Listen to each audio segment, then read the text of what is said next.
ఏ దేశమెగినా ఎందుకాలిడినా ఏ పీఠమెక్కినా ఎవరెదురైనా పొగడరా నీ తల్లి భూమి భారతిని నిలుపురా నీ జాతి నిండు గౌరవం. ఇక్కడ ఆసీనులైనటువంటి ప్రజాప్రతినిధులందరూ చేస్తున్నటువంటి పని, తీసుకున్నటువంటి బాధ్యత అదే అని చెప్పి నేను గట్టిగా విశ్వసిస్తున్నాను.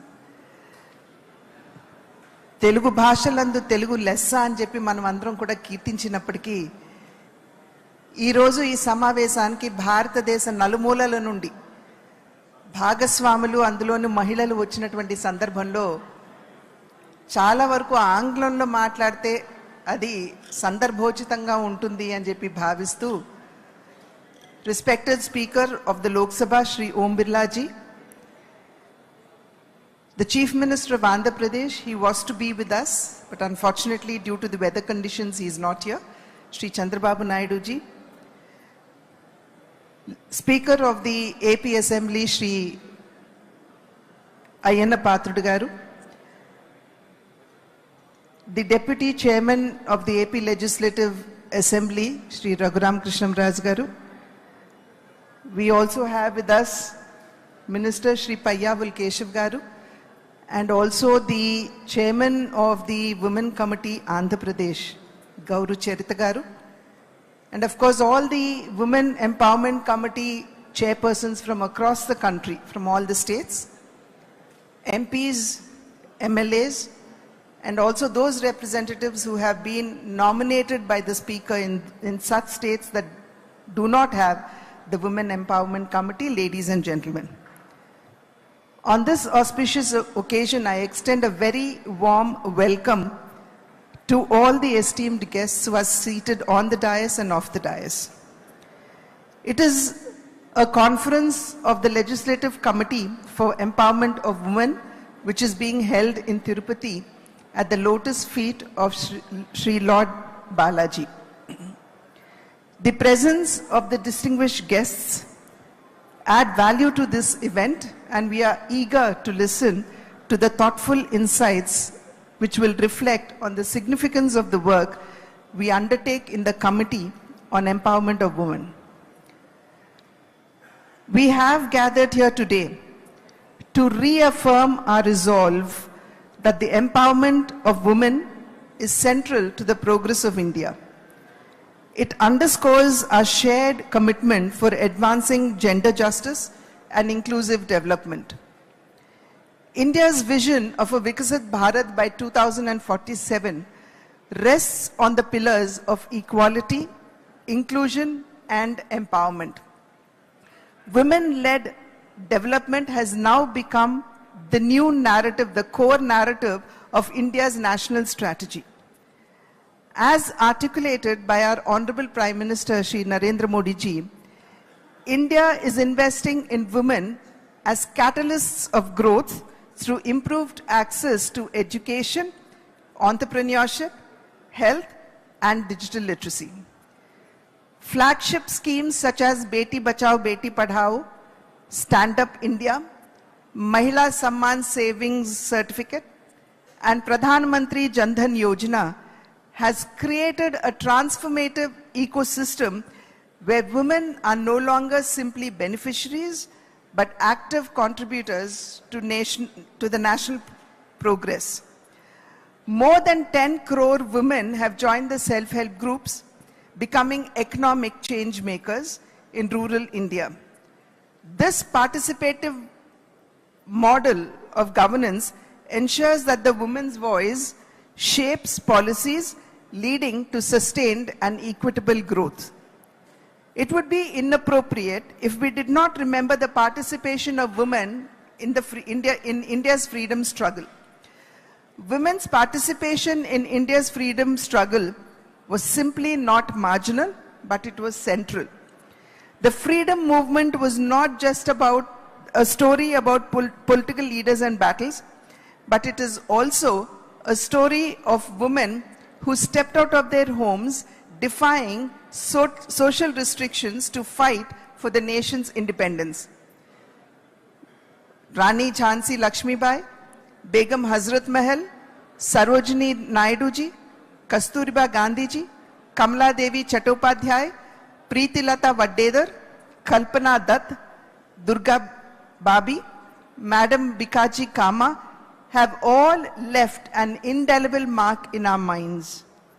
At the grassroots, countless unsung heroines have made sacrifices. Matangani Hazra of Bengal, Kanakalata Barua, who was just 17 years old and martyred in Assam, Akkamma Cherian of Kerala are part of this.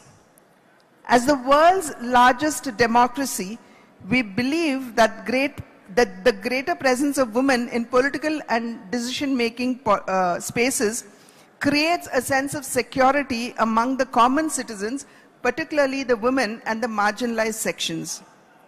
As a result, India today is witnessing a rapid transformation from women's development to women-led development.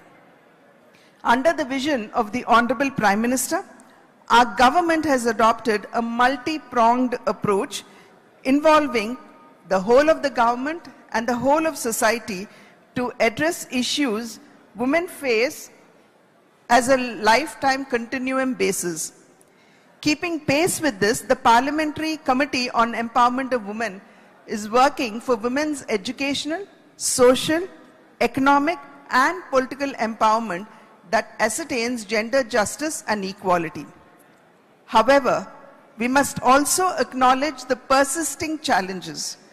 Unequal access to education, digital exclusion, underrepresentation in formal workforce and leadership roles continue to hinder women's full potential.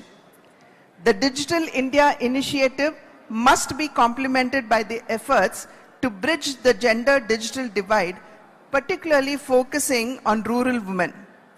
Remedial steps must include gender budgeting across ministries, effective implementation of laws such as the Protection of Women from Domestic Violence Act and the Sexual Harassment of Women at Workplace, and time-bound action on gaps identified in the parliamentary and state reports. Greater institutional convergence and periodic review of flagship schemes under the Mission Shakti framework play a significant role in delivering the measurable outcomes. Honorable members, we may recall that on the occasion of the International Women's Day of 1996, both houses of parliament adopted identical resolutions regarding the constitution of a joint standing committee on improving women's status.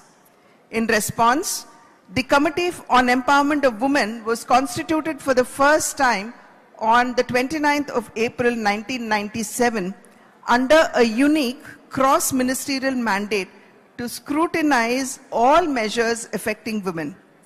Since its inception, the committee has worked diligently to fulfill the mandate. It is a matter of immense pride for me as the present chairperson of the Women Committee on Empowerment to place before you that the committee has finalized and presented 87 reports to the Parliament, 45 original reports and 42 action taken reports on a wide range of issues affecting women. In the 17th Lok Sabha alone, we have held 46 sittings, invited 16 ministries and departments and other organizations, including the National Commission for Women for Evidence and Briefing, and laid 8 impactful reports and 5 action taken statements in the Parliament. Our study visits to different parts of the country allowed us to engage directly with officials, non-governmental organizations, and countless women, including those in the self-help groups, to ground our recommendations in real-world experience. None of these achievements would have been possible without exemplary teamwork. I must acknowledge the leadership and unwavering commitment of my predecessors and all past and present members of the committee whose dedicated efforts have upheld its effective functioning. Our success also reflects a spirit of collaboration with the executive, union ministries, state departments, and other stakeholders. We express our gratitude to all ministries, agencies that have facilitated our sittings, also the National Commission for Women for its support, and to the experts and civil society representatives who have shared their insights. Honorable members, the recommendations suggested by the committee have led to concrete policy changes across diverse domains. This conference is a landmark event bringing together chairpersons of committees on empowerment of women from Parliament and state legislatures for the first time. It is an opportunity to share experiences, exchange best practices, explore innovative ways to strengthen the ideals of the Constitution, which guarantees equality and empowers us to adopt measures for positive discrimination, as exemplified by the recent and transformative Nari Shakti Vandan Adhiniyam. Through panel discussions, workshops, and networking sessions, we will address emerging issues and develop strategies to enhance our collective effectiveness. By fostering collaboration across national and state levels, we can strengthen the oversight mechanism that underpin our democracy. To celebrate this milestone, we are proud to have had the Honorable Speaker of the Lok Sabha to release a commemorative souvenir that captures the essence of almost 3 decades of our journey. I encourage everyone and pray to everyone to explore this souvenir as it beautifully encapsulates our legacy and our aspirations as well. Let this conference serve as a powerful reminder that our work is a continuous pursuit of a nation where every woman can live with dignity, contribute as an equal partner in development, and thrive in an environment free from violence and discrimination.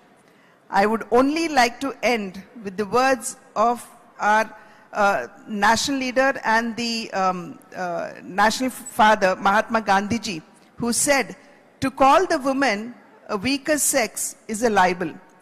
If by strength it is meant moral power, then woman is immeasurably man's superior." Similarly, Dr. B.R. Ambedkar ji had said, "I measure the progress of a community by the degree of progress which women have achieved." These words highlight that we need to work tirelessly towards gender justice and inclusive development. And I proudly say that this committee, under the guidance of the Honorable Speaker, stands firm in making this vision a reality. Thank you.